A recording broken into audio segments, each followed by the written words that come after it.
Thank you very much. Now, our topic for the first panel is the current state of the West. There's a lot to talk about. We're going to discuss the fight for freedom. We're also going to discuss the threats and the opportunities. Let me make some introductions first. I'm Iain Martin from London. I write a column weekly on politics and economics for The Times, and I founded a website called Reaction. Now, I'm going to be joined by Dr. Joseph Humire, who you've just heard, brilliant presentation from the US-based Center for a Free Society, Dr. Farid, Shafiyev, chairman of the Center of Analysis of International Relations, Baku, and Dániel Landeck, head of the Brussels office of the Federation for a Civic Hungary. So please, come, come to the stage.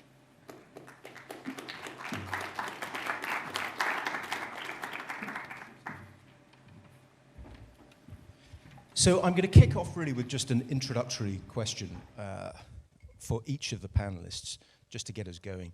And at some point, I'm going to look to bring in some questions from the audience, so please have them in mind. But I'll go to you first, Joseph, after that fascinating presentation. How would you characterize the current state of the West? Well, I mean, in my presentation, I think one of the themes that I was touching on was fear, because this really is what surprised me. In fact, it's not unusual, and I use the Iraq War as an analogy. So when we went into Iraq, and we pre-positioned in Kuwait, obviously, I was actually there close to 2 months before we crossed the FIBA, which is the front line, into Iraq. And I remember when I arrived, you know, we're all Marines, right? We're supposed to be tough, we're ready for war. But most of the military had not fought in a war in a very long time. This was the Gulf War was very short. This was the first real war since Vietnam that was fought. And those that went to Afghanistan were very limited at the time. And I remember when I saw that, I saw Marines that were crying before, and I probably shouldn't say that on recorded, but it's true. But they were crying and they were scared because they knew what they were about to encounter. And I remember having that sensation when we began to see COVID-19. People that I knew loved freedom, people that I knew were on our side ideologically, began to do things that I thought were very abnormal. They began to, put all their faith inside the state. And I think that was a natural reaction to seeing something that we have never seen before. But I think many parts of the world, people are starting to push past that fear. We see this with the truckers in Canada. We see this with all kinds of movements in the United States and then throughout the world. So I think we're at a period of transition because even people that aren't at conferences like these or attending seminars, just ordinary people that are living day to day and working and trying to provide for their families are starting to realize they may be far away from politics, but politics is not very far away from them. And they're starting to understand that they have to they have to decide what kind of life that they want to live, and that the elections have consequences. So I think we're in a period of transition where people that want to live under freedom, and I think here in the Baltics and Central and Eastern Europe, you know this better than most, are starting to teach those lessons to the rest of the world. In the United States, we're very far away. We fought many wars, but those wars have been in far distant land. Your everyday American never thought that this threat would come close to home. Daniel, so we live in an era of war. We live in an era of energy crises and economic crises, and this follows a pandemic. How would you characterize the current state of the West, or how would you even define the West? What is it? Well, first of all, the question is, of course, what is the West? What are we talking about at all? And when I was coming to this conference, I was asking myself, okay, what are we going to talk about? So I remembered that back then in university times, I read the book of Samuel P. Huntington, who was talking about the clash of civilizations, and he tried to define the civilizations. So when we read Huntington, then of course the USA, Canada, Western, Central Europe, Australia. So practically the Christian, the Western Christian world belongs to the West. So Catholicism, Protestantism, but also we have the definition from the Cold War time period where we talk about the East and the West. And in this concept, we have a similar area defined as West. Of course, the question what happens to India, Africa, South America stays open. The Hungarian perspective I can talk about maybe a bit easier because we have a similar approach than Mr. Huntington. For us Hungarians, the West, is regional. It's a European concept for us. It's Germany, it's France, it's Brussels, and of course the USA as well. And if that is the West, and if today's West is Berlin, is Brussels, is Washington, then the West is run by left liberal ideologists and is weak. And then that leads to this pessimistic picture we have here in the concept of this panel as well. That means we have many problems, we have threats, we have from the COVID to the Russian war in Ukraine. We have so many threats, but the real threats are not these, because these are threats of today. We have had so many threats in the past, in the history, where we always considered them to be the biggest threats of our times, and there will be the end of the world and so on. But when it comes to our core values, I think that is more important to talk about the threats to our core values, to family, to nation, Christianity. Of course, security question and economic questions are part of that. Yeah, the situation is bad. There's this joke about the pessimist and the optimist. You probably heard. The pessimist said it can't be worse, and the optimist said, oh yes, it can. Yes, it is bad, but we need to fight these problems, and we have to find solutions for these problems. So I would try not to go into this pessimistic way. The Hungarians have, in the last few years, had a lot of threats and problems where we try to find solutions. So, So we're going to come on in a moment Okay. to the potential case for a bit of optimism about the West, which might sound strange or unusual. But first, Farid, how does it look from your perspective? Yeah, probably formally I'm the only Muslim. I mean, I'm deeply secular person, but probably the only Muslim in this room. Formally, I'm from Azerbaijan. The perspective always we look at the West as a sort of geography, but also some sort of the values coming from the West. I was born in the Soviet Union, in Azerbaijan during the Soviet Union. So the West was a different kind of connotation. It was the Beatles, it was the Hollywood movies, etc. And I mean, cultural, a lot of cultural, I would say, heritage. But also certain rules of engagement. When the Soviet Union collapsed, we had so-called post-Cold War order, and still it was based on international order which was formed after the Second World War.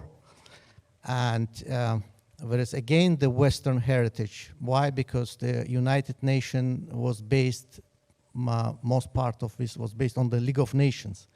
League of Nations came after First World War, and it's also kind of the Western heritage. But now there is the attempt to redefine international law, international order, how much really people, I mean the countries are ready to dismantle this system. Joseph was speaking about the nation state, whether it's bad or good, but that's the core of the international order. So, and we're coming to the time when it's a lot of challenges, speaking about energy, etc. But now it's also challenge to the sovereignty, independence, and territorial integrity of the nation states. How much we are going to go after minority rights, because minority rights can be, we see, for example, Russians say, you know, we have the Russians in Crimea, in Donbass, Lugansk, where minority rights are, you know, threatened. And in Europe, in such a diverse place, like in my country too, and the South Caucasus, how much we are going to go after that. So I would say the West at the point when itself, there is the big debate how much the Western countries are going to redefine international order after the Second World War. So, I mean, the context, as you mentioned there, is the war and the brave fight by the Ukrainian people described earlier by Thomas.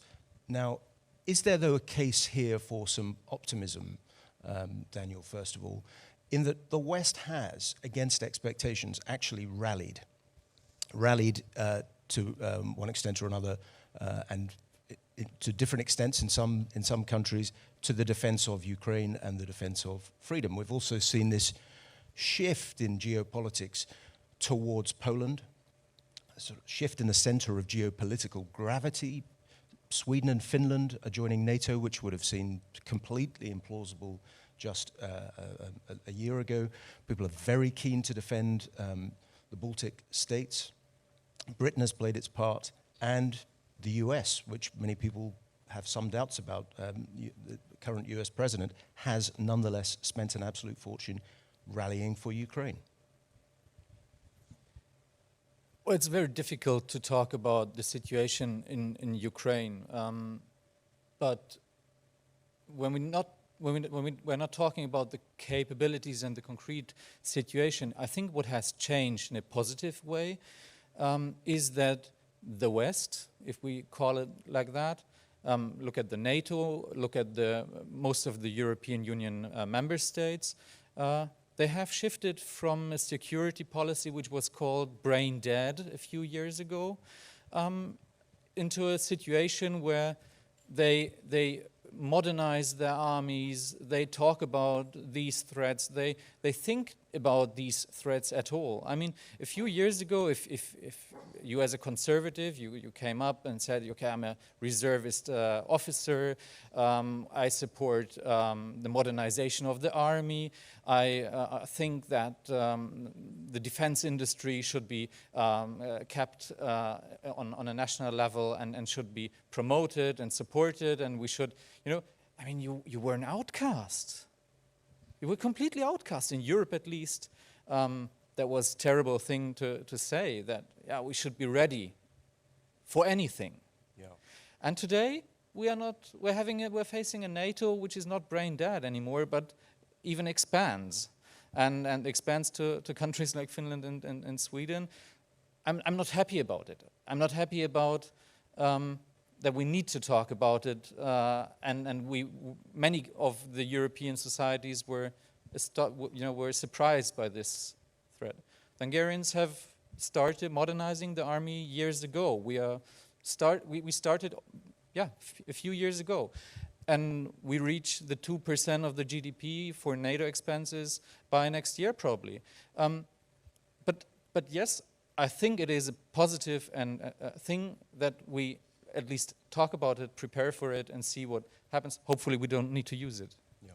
Joseph, from your perspective, as an American, and you've served, it is extraordinary what America is doing, rallying to the defense of a European state. Do you feel that there is a positive case that can be made, a pro-Western case?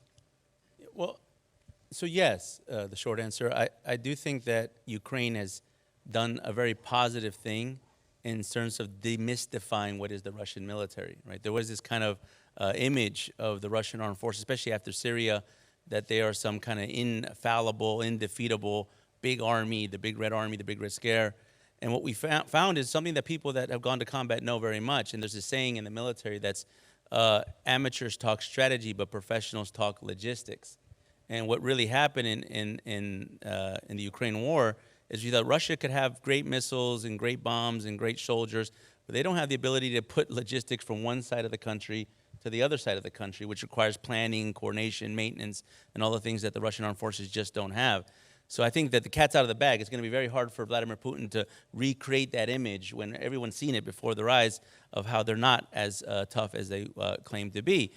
That said, I think there are elements that we need to pay attention to. And so war is fought on many dimensions.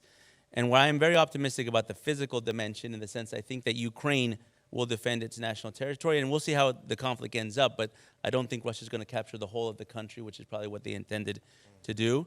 But there's other dimensions of war that we need to pay attention to. Perhaps one of the most important is the economic dimension. And I think that is something that Russia calculated, Vladimir Putin specifically calculated before he invaded the country, which is why I think he spent all his time in China, before he invaded, was in that he understood that between Russia and Ukraine, they provide about 12% of the calories consumed worldwide, and that this war is going to provoke one major economic consequence, which is famine.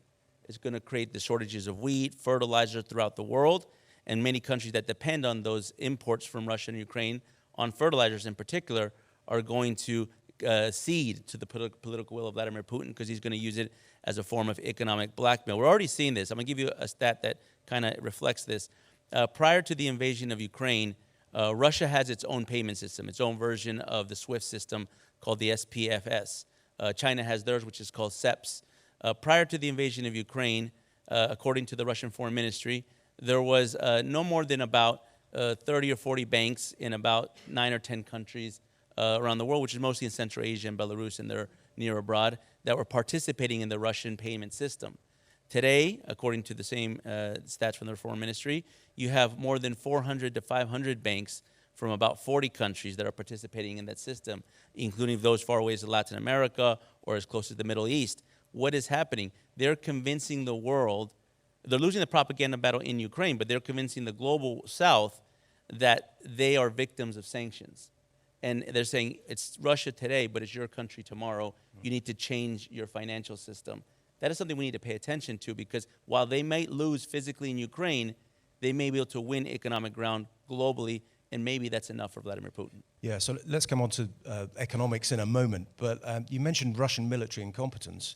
And it's a reminder, isn't it, that free societies do have an inbuilt advantage in that in an authoritarian society, commanders tend to lie upwards about their capabilities and about what's going on the battlefield. And that's been played out over the course of the last 6 months. So I think there's something optimistic there for those of us who believe in free societies. Now, let's talk a bit about the economy as well.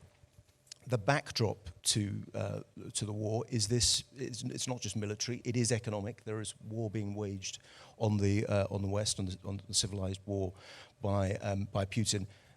How's it looking from your part of the world? I mean, how serious a crisis is this in economic terms? Well, again, I'm not economist, more on the international security side, but if we deconstruct the concept of freedom, there is 3 pillars. One is international security. Again, I'm talking about the core principles of international law, nation state. And second, economy. And there is kind of consensus that we should have all market economy and individual economic freedoms. And the third, it's the humanitarians, the human rights, social welfare, etc. But with the second pillar of engagement of the certain rules and in terms of the economic freedoms, the market economy, many countries, post-Soviet countries, they wanted to move towards market economy, including Ukraine. We created, for example, one of the organizations called Guam, Georgia, Ukraine, Moldova, Azerbaijan. There was some security dimension of this organization, but also was the economic this segment. Now it's even bigger. So to have a freedom to trade and to have within the certain rules. And I think in times of crisis like that, we need more engagement from the IMF, World Bank. So speaking frankly, we see this support to Ukraine, but other countries of the post-Soviet states, they also need sort of the more engagement. As far as my country, we fully support Ukrainian territorial integrity. Yeah. And economic engagement, we mostly hear West, Ukraine, but I think on the post-Soviet space, it's very important to promote this Western type of market economy in terms of maybe regional organizations. Yeah. So institutions, global institutions, or we might think of them as Western institutions, really need to think in terms of economic warfare, conflict economics, and how to resist for the long term. Do you think, though, Daniel, can Putin win on the economic front? I mean, he's losing militarily. Well, when you look at the economy of Russia just a few years ago, it had the size of the economy of Italy. I mean, the largest country in the world, full of natural resources, was an economic dwarf. Now, the structure of the Russian economy has changed a little bit in the last years. But still, the major income is, of course, selling natural resources. When we look at the sanctions the European Union imposed on Russian resource export and the gas imports and the oil imports to Europe, then we can see that the sanctions don't work. Russia is exporting less gas and less oil to the European Union, but making more profits than ever on these products. So these sanctions have obviously failed. That is why also my government is against these sanctions. I know not everyone agrees with this, maybe not even here. But in this sense, we are harming ourselves, we are harming our economies, we are harming the economies of Europe. And in this sense, there could be an advantage, absolutely, for Putin's Russia. So if we talk about sanctions on natural resources, Putin has an advantage, definitely. Winter is coming, it's going to be cold. But we've gone out of the habit in the West, haven't we, of thinking in terms of energy, security, threats. We're now in a completely different era. And it feels as though the West is going to have to really think long and hard. If we'd been having this discussion a year ago, we lived in an era of what was termed ESG in terms of investment, where people were prioritizing that rather than energy security. Investment firms were looking to disinvest in fossil fuels and in defense firms, and now we kind of realize that freedom has to be paid for. Can we talk a little bit about the philosophical condition of the West? We heard earlier about thought crimes.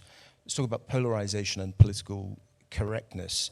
I mean, how free are we, Joseph? Well, I think that's a good. If you don't mind, a little bit on the sanctions front, I'd like to address, and I do tend to agree. And there's no way to really enforce sanctions against Russia without going to China, and I think that's what we're starting to realize. And I think the reason of Vladimir Putin is maybe somewhat confident that he can survive basically this sanctions pressure that he's received from the Western world is because he has the backing of Xi Jinping from China. And that's why in my presentation I wanted to focus on that alliance between Russia, China, and Iran, because there's a certain mutual dependency that's building among these three countries, where China depends on the oil from Iran, Iran depends on the armament from Russia, Russia depends on the financial system of China.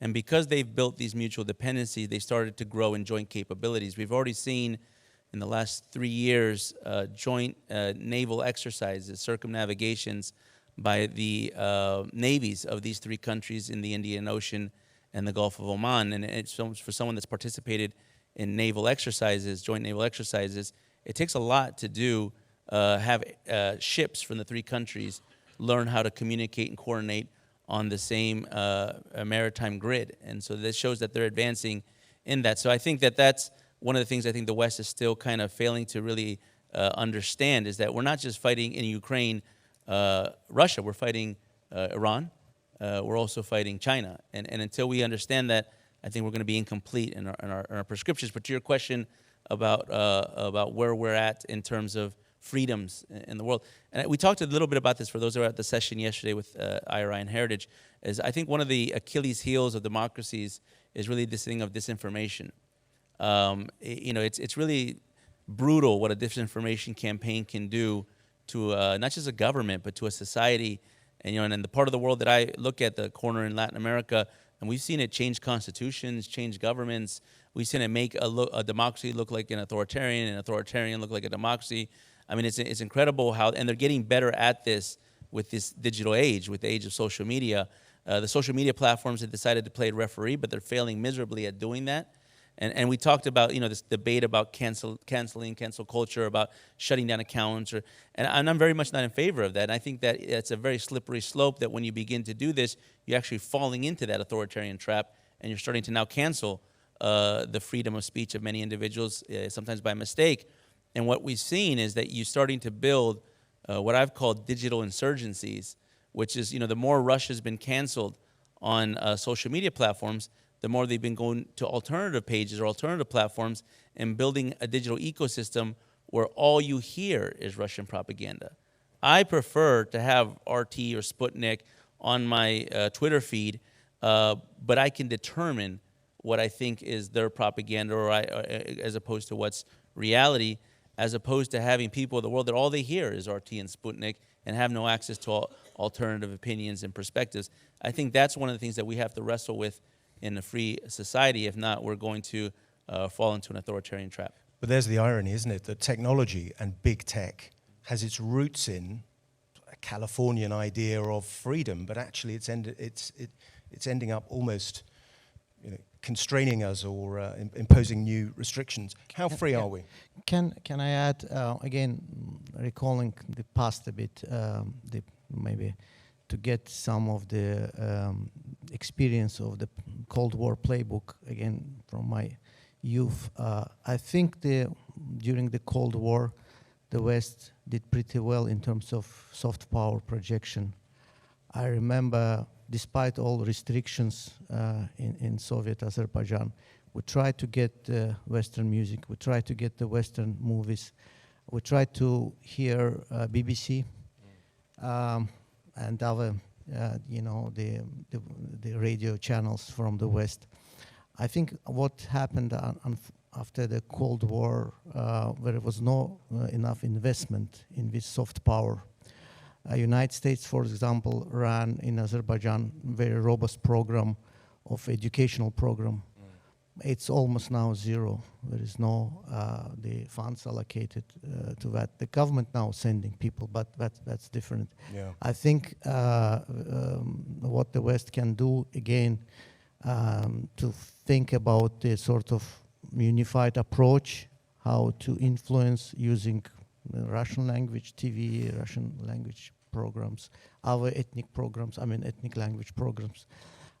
So this is basically disappeared from the Western approach to post-Soviet space. And I think the soft power plays a role, still plays a big role. I fully agree that the social media, yes, it has some danger, but because we've seen that during certain elections campaign, that there's some propaganda can be, you can buy ads, but that is fixable, I think. Still, the social media platform is important. It's still, if you look at the Facebook, Twitter, it's the Western product and should be expanded, fixed, improved. But this is important. It's a fascinating point about soft power, and I just wonder whether, and I'm very, very pro-American, but at the risk of offending some American friends, what you described there in terms of the 1950s, 1960s, Western culture was very aspirational. 80s, because it's my 70s. But it was something to aspire to, and I would just sort of gently suggest, possibly from a European perspective now, Daniel, a lot of American culture isn't actually that desirable or appealing outside America. Is the question what we talk about? Is it the Netflix culture of the USA of today? I don't think that's something we should take into our societies. I think that's not good. Is it good to have a political leader like Joe Biden? No, it's not good. You can look at all these things. Is it good to have these multinational companies who are not even paying taxes in most of the countries? No, it's not good. They are collecting data, personal data. No, it's not good. But if you go to the deeper level, if you go into the normal society of the United States, then you have an incredible love for freedom, for defending their way of life, if you go to the regions, if you go to the countryside, you have a love for freedom, you have a patriotism, you have things, Christianity, family, communities. It's incredible. I mean, what are we looking at? Could this catch on? But Joseph, defend America. There we go. So no, I agree 100%. I mean, what you're going to see on TV or what you're going to see in movies is not always reflective of the country.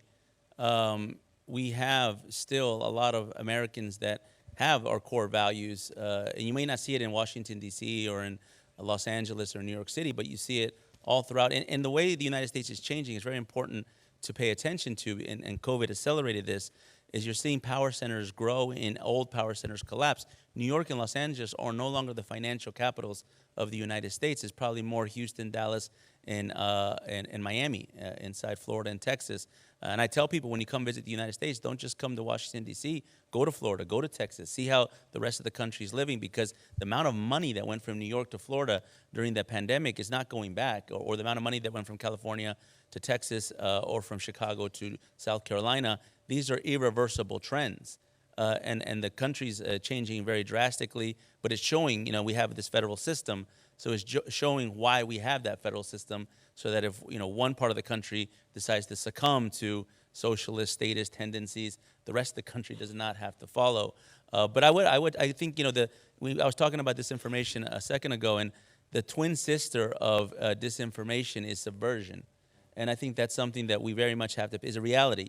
A few weeks ago, there was a report that was published about how the Chinese government has installed Huawei cell towers next to nuclear installations all throughout the United States, and that they're buying hectares of American farmland throughout the country. They're literally buying territory to be able to install subversive actions and subversive measures. And I think that we have to be very, very close attention. The weak, not only say weakness, but the vulnerability of a free society is that we're vulnerable to infiltration. It's just natural in our inherent posture. That doesn't mean that we have to close our societies. What that means is we have to be vigilant about that. And I think a free society requires vigilance among its citizens to make sure that the bad actors in the world don't take advantage of those freedoms. I think we can also be quite bullish about America. It's a growth machine. It's still, barring some kind of disaster in the global financial system, it is going to grow over the course of the next decade at roughly sort of 2.5% to 3%. It's going to be about a third bigger as an economy, and it has at its heart, it's just shown it again with energy and shale gas, it has economic freedom at the heart of its national identity, and it is, I think people are being far too gloomy about America's economic prospects. I think we've got time for a couple of questions, actually. I'm keen to sort of get us back on track in terms of time, and some of you will want a coffee, but let's have a couple of questions for our panelists. We have a mic here. If you could say your name and the name of your organization, please. Sorry. Nevin Vidakovic, I'm from Lotte Trading Consulting and Proprietary Trading Company. I got a question for Joseph. Let's assume the Ukraine whatever was actually a coordinated action between the authoritarian regimes. Like you said, Putin went to China. And let's assume that the real goal was a little territory and a lot of chaos. Now, I want you to open a global map in your mind, and under these two assumptions, what are the next plays? You mentioned Venezuela card. What's happening in Africa? What's happening with India, and where's India in all of this? Because it's kind of sitting on two seats, say in Asia, and Turkey sitting on two seats in Europe. So just open a global map under these two assumptions. What's the next play? It's a very good question, because I do think that this was coordinated. The dangerous precedent that Vladimir Putin has started, the Pandora's box that he has opened, is to establish a false narrative that you can recapture lost territories because history wasn't on your side, right? And so he wasn't just about rebuilding the ex-Soviet Union. He's about reestablishing the Russian Empire. He's going back to the 10th century in the Kievan Rus, right? That's, if you look at his rhetoric and his speech, that's exactly what he's doing. And that's the rhetoric, and that's the precedent that China needs to be able to recapture Taiwan, that Iran needs to recapture southern Iraq, that Venezuela needs to capture Colombia, and to reestablish geography. Because when you reestablish geography, when you change the borders of a nation state, you reestablish trade routes, you reestablish ports, and that's what you need to change international order. You need to be able to control the economic and political pillars that make the rules-based world order function. This is a very ambitious project, and we to be determined whether they're going to be able to accomplish that. But I think what we're going to see next, we're going to see Taiwan. And I think that that's a matter of time. It's not if, it's when China is going to do it. But China's learning. They're watching how Russia did the failures. And Russia, in many ways, is a laboratory to see how this actually works, how much conventional force is required, how much do you need to use, how much is embarrassing when it doesn't work. China's military isn't as powerful as they proclaim it is to be as well. How much of that are they going to use? So I think there's a lot of experiments that are taking place right now as we speak. I think Syria was probably the first experiment in a global scale that really we started to see the cooperation. And I would pay a lot of attention to the Middle East and Central Asia. I think those are two territories, two regions, sub-regions that all these powers are looking at. I think the conflicts between Azerbaijan and Armenia are ones that we're seeing a lot of this play out. And you know, there's always Syria. You know, the interesting that, you know, we don't see Erdogan and Putin get along on many fronts, but we're recently seeing them talk. The Triple Entente meeting that they had in Tehran, I think it was in July of this year, it was very interesting to me that they were able to put those differences aside because it looks like they're looking at a bigger picture of what they're trying to play. So redefine borders. And I actually, and I'll make this one little point, I asked this question to the Colombian defense minister when I was in Colombia not too long ago. And, you know, they're having a lot of problems on their border with Venezuela. And I said, you know, what makes an illicit activity illicit? Like, what makes something illegal, right, an activity? And he thought about it for a second. He was like, the law. And I was like, it's a border. Because it establishes legal frameworks. It establishes territorial integrity. But if you can change borders and erase that borders, you change the definition of what's illegal. So Russia wants to change the definition of what's money laundering, what's drug trafficking.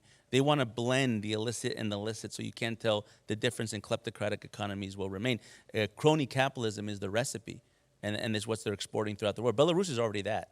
Belarus is already captured by Russia, and their economy is pretty much half illicit and half formal. And I think they want to do that with Ukraine and the rest of the Western world. It's also about resources, isn't it? I mean, we've got out of the habit in the West of thinking, as I said earlier, about energy security, but to come are conflicts over copper, rare earths. We have to... Water.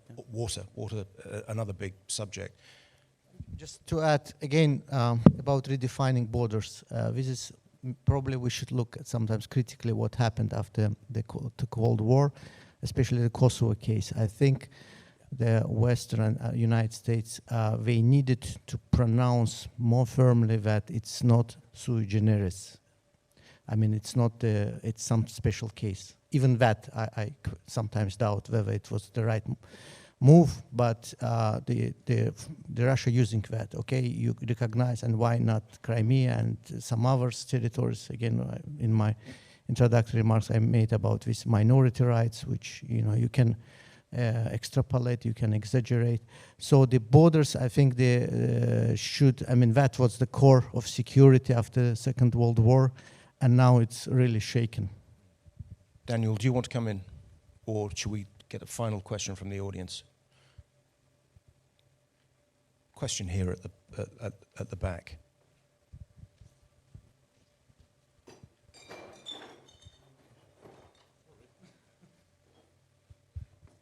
Sorry about that.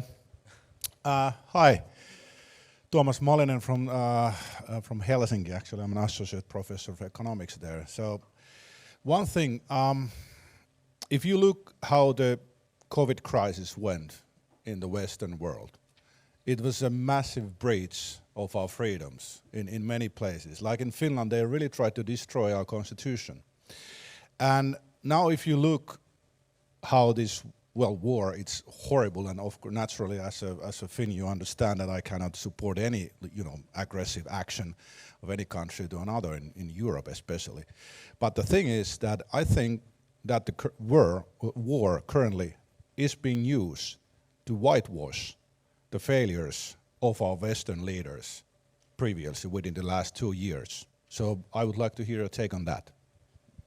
Very interesting question. And of course, that curtailing of freedoms was, of course, made possible by technology.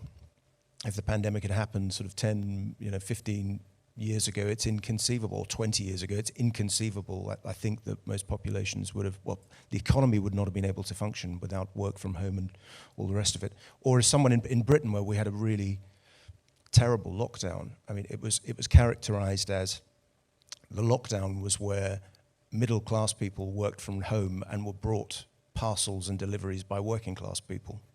So it felt rather nice for middle classes, but you're absolutely right, an extraordinary, grotesque imposition on our freedoms. Daniel?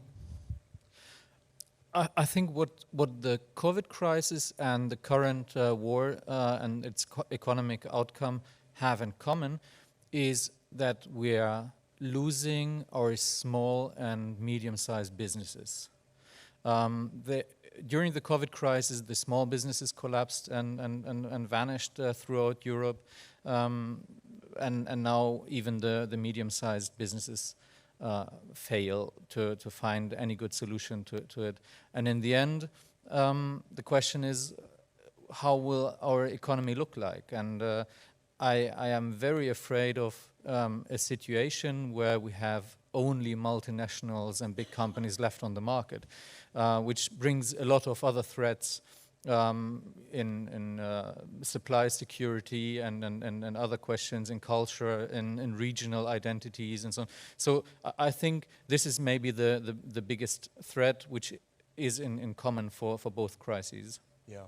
There's a sort of flattening out, a globalization of culture, isn't there? Pretty much anywhere in Europe, when you get just outside the city on the motorway, you'll see the massive Amazon warehouse, in itself very impressive and a feat of economic innovation, but everything's becoming the same in every part of Europe. I think COVID, I will leave aside the economic side, but what also revealed, we didn't have normal discussion about different policies. For example, Sweden decided not go for lockdown.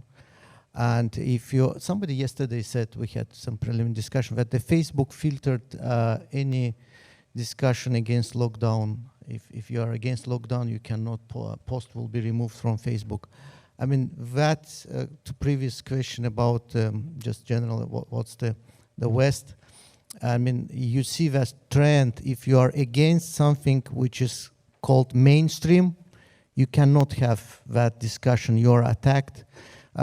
You cannot challenge, for example, Washington Post writing something. And previously, like 20 years ago, 30 years ago, you can send opposing op-ed to Washington Post. It would be accepted and published, but now no. So we didn't have the normal opportunity to discuss some alternatives during COVID. So we're going to close actually with one rapid fire question for the panelists, which is essentially after we've talked about COVID, we've talked about warfare, energy crisis. Are you optimistic about the West? No, I can only stay optimistic. I'm a Marine. So at the end of the day, there's a saying, right? Just stay in the fight. So just stay in the fight, you'll find a way. And so, yeah, I'm very optimistic because, and this is the thing about America, and I think it's something that Vladimir Putin or Xi Jinping have severely underestimated. That, they proclaim to have revolutions, right? Or Iran proclaim to have revolutions, but they fail to understand that America also had a revolution, but we actually brought peace and prosperity to our people, and that's what revolutions are meant to do. We have a revolutionary spirit. I think we have a revolutionary history. And when you see America wake up, and it takes us a long time, we're a big machine, and you see a lot of Americans, they sleep at these threats, but it takes time for us to wake up, and when we do wake up, they will know it. Are you optimistic about the West? You see, if we look at all these conversations about decay, etc., well, 100 years ago, Oswald Spengler was writing about decay of Europe, and it happened that Europe re-emerge after two global wars. I think I'm optimistic in nutshell. I think there is the pattern. Yes, probably we're moving to more diverse global order, but still I think the West has a potential to project its soft power, its the technology, etc. So Daniel, that's two optimists. Are you going to make it 3? I'm afraid I'm an optimist too, yes. I'm not a Marine, but I'm a Hungarian, which is a little bit similar because we are a nation of freedom fighters. And when we look at the history of Hungary, we always had threats we thought that will be the end. And we had, you know, the hussar mentality, the light cavalry mentality, that even if it was impossible to win, we were fighting. And somehow we survived, somehow we did it. And I think we can do it because we are conservatives. We face normal problems, we find normal solutions for normal people, we work on that, and in the end we will succeed. Optimism then, the power of freedom. So can I ask you to show your appreciation to your brilliant panel? Thank you.